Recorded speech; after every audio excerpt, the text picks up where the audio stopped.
स्वागत आहे. आज आपण दाखवणार आहोत केळफुलाची वडी. तर केळफूल म्हटलं का आधी सगळ्यांचं नाकं मुरडले जातात, म्हणून आज मी तुम्हाला वडी करून दाखवणार आहे आणि खूप सुंदर होते. आणि माझा हा तुम्हाला केळफुलाच्या वडीचा व्हिडिओ आवडला तर लाईक करा, शेअर करा, सबस्क्राईब करा आणि बेल आयकॉनवर प्रेस करा. हे मी केळफूल घेतलेलं आहे. हे बघा, हे असे हे प्लॅस्टिकसारखं असतं ते काढायचं आणि ह्याचा हा दांडा काढायचा. हा कडक असतो आणि तो घेतला तर मग कडू होते. आता असं सगळं साफ करून घ्यायचं, एक एक एक एक ह्याचं पण असं काढून घ्यायचं सगळं. आता हे साफ करायचं, मग कापायचं बारीक आणि मग जरा वाफून घ्यायचं. वाफून घेतलं का त्याचा चीक बीक जातो सगळं. तर त्याचे आपण दांडे काढलेले आहेत, कापून घेऊया असं बारीक.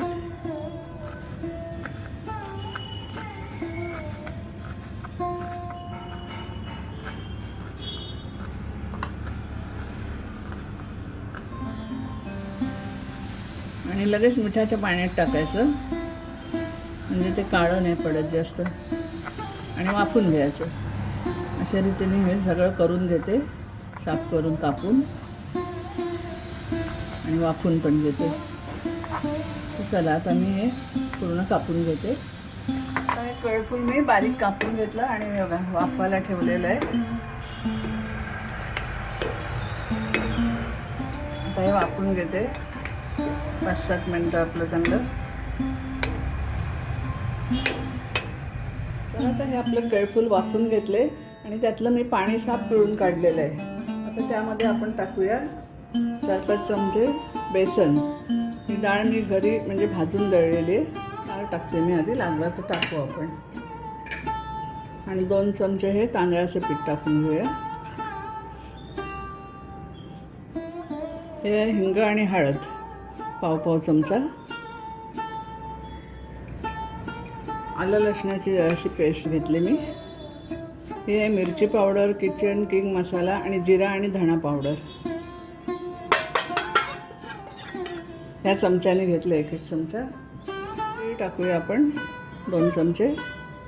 असं ओवा टाकूया, थोडंसं ऑरिगॅनो टाकूया.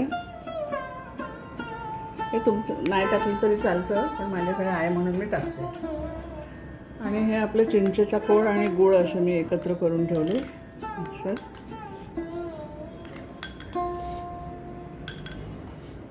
कोथिंबीर टाकते थोडी कापलेली आणि थोडंसं तेल टाकते. ही वडी खूप सुंदर लागते. आणि ह्या ताटाला मी तेल लावून ठेवलेलं आहे आणि तिथे मी वाफ काढायला ठेवून दिलेलं आहे. आता मी हे मिक्स करते. त्याच्यात काही पाणी वगैरे नाही टाकलं तरी चालेल, कारण केळफुलाला पण आपल्या पाणी जरा सुटते. कोथिंबीर आहे, चिंचेचा कोळ आहे. आता मी हे मिक्स हा गोळा करून घेते. मीठ टाकून घेऊया. मीठ आपल्या आवडीप्रमाणे टाकायचं. हा बघा, हा असा गोळा झालेला आहे. आपल्याला बेसन काही टाकायला लागलं नाही परत. आता मी ह्या ताटलीमध्ये घेते आणि थापून घेते. असा जरा तेलाचा हात घेतला तरी चालेल आपल्या हाताला आणि असा थापून घ्यायचा.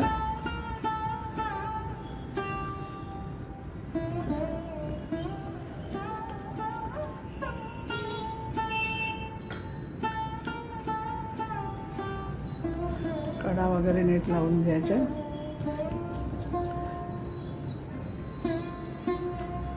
हे असं मी थापून घेतलेलं आहे. आता ही मी डिश वाफवत ठेवते. तर चला आपण गॅसकडे जाऊया. त्याच्यात मी पाणी ठेवले आणि वरती चाळण ठेवले. हे आपलं तापलेलं आहे आता पाणी. त्याच्यात मी ही डिश ठेवते आणि 15-1 मिनटं आपण हे वाफून घेऊया चांगलं. वडी कशी, वडी बोललं का सगळे खातात. भाजी, पोरांना केळफुलाची भाजी बोललं तर ते जरा नाकं मोरडतात. वडी करायची अशी आणि त्यांना खायला द्यायची, म्हणजे ते त्यांच्या पोटात जाते. हे इथे मी तेल पण घेतलेलं आहे तळाला. हे आता एका बाजूला मी ठेवीन आणि मग आपण जरा वडी गार झाल्यावर कापायची आणि मग त्याच्यामध्ये तळायची. खूप छान लागते ही वडी. आता आपण वडी उघडून बघूया. याच्यामध्ये शिजली का नाही ते आपल्याला कळेल. थोडं व्हायला पाहिजे. अशी काढली तरी चालेल, असं काय नाही. झालेली आहे. काढते मी. गॅस बंद करते, कारण बाजूने सगळी सुटलेली आहे आणि वरती तीळ लावल्यामुळे बघा किती छान दिसते. आता हे मी बाजूला करते आणि तिथे तेल तापत ठेवते. वडी आपली गार करून घेते आता आणि मग कापते. आता मी हे तेल तापत ठेवलेलं आहे आणि वडी गार करून घेते.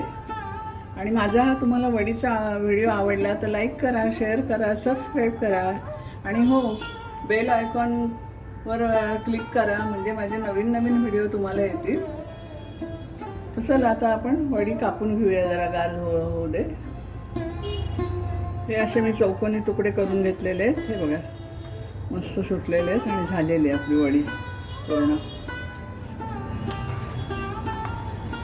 आणि मग ती अशी केली का निघतं. चला आता आपण तळून घेऊया. आपलं तेल तापलेलं आहे आणि ह्याच्यामध्ये आपण वडी घेऊया. शॅलो फ्राय पण तुम्ही करू शकता. फुलाची भाजी पण मी दाखवलेलीच आहे, ती पण छान होते एकदम. आणि ही करून अशी तुम्ही ठेवलेत, न तळता अशीच ठेवली ना तरीसुद्धा चालते. फ्रीजमध्ये 5-6 दिवस आपण खाऊ शकतो. जास्त असेल तर अशी करून ठेवायची, पाहिजे तेव्हा तळता येते. चांगली होऊन द्यायची कुरकुरीत दोन्ही बाजूनी. सोडा बिडा काही टाकले नाही, आपलं तांदळाचं पीठ असते त्याने कुरकुरीत होतात. आता आपली एका बाजूने झालेली आहे. आपण उलटून घेऊया. किती छान होतात बघा.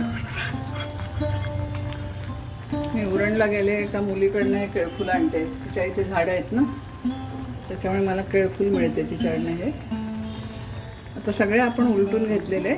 ही साईड व्हायला पाहिजे खालची, त्याच्यामुळे जरा वाट बघूया. दोन्ही साईड आता झालेली आहे. टिश्यू पेपरवर आपण काढून घेऊया. हे बघा किती छान दिसते बघा. तीळ ओवा टाकल्यामुळे पण ते छान चवीला लागते. अशीच तुम्हाला कळते ना किती खुसखुशीत झाली असेल बघा. करून बघितल्याशिवाय काही कळणार नाही आणि खाऊन बघितल्याशिवाय. बघा किती सुंदर आपली वडी झालेली आहे. आणि हा टोमॅटो सॉस आहे, त्याच्याबरोबर पण तुम्ही खाऊ शकता. किंवा जेवताना अशी घेतली तर चपातीबरोबर, भाताबरोबर, कशाबरोबरही आपल्याला तोंडी लावायला ही वडी होते. किती सुंदर झालेली आहे आणि अशी एकदम क्रिस्पी पण झालेली आहे बघा. आतून पण छान झालेली बघा. चवीला पण एकदम सुंदर झालेली आहे. तर चला, माझी केळफुलाची वडी तुम्हाला कशी वाटली ते तुम्ही कॉमेंट्समध्ये पण लिहून मला कळवा. आणि कुठून लिहिणार ते पण मला कळवा, म्हणजे मला कळेल तुम्ही कुठून कुठून बघता ते. आणि लाईक करा, शेअर करा, सबस्क्राईब करा. तो परत धन्यवाद.